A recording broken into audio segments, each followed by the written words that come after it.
70 అడుగులు 7 లక్షల మంది జనం. మహాగణపతి దర్శనానికి పోటెత్తిన జనం. హైదరాబాద్ సిటీ ఖైరతాబాద్ మహాగణపతిని దర్శించుకునేందుకు తండోపతండాలుగా తరలివచ్చిన భక్తులతో ఆదివారం ఖైరతాబాద్ పరిసర ప్రాంతాలన్నీ జాతరను తలపించాయి.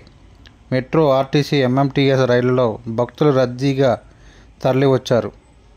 ఉదయం 6 గంటల నుండి రాత్రి వరకు భక్తుల రద్దీ కొనసాగింది.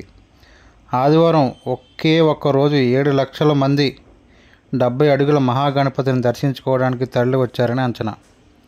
మహాశక్తి గణపతి నిమజ్జనానికి ఏర్పాట్ల దృష్ట్యా సోమవారం భక్తులకు దర్శనం ఉండదని పోలీసులు తదితర సిబ్బంది తెలియజేశారు.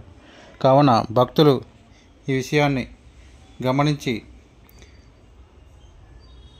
ఆదివారం వరకే ఈ యొక్క దర్శన భాగ్యం ఉంటుందని తెలుసుకోవాలని విజ్ఞప్తి చేశారు. ఎందుకంటే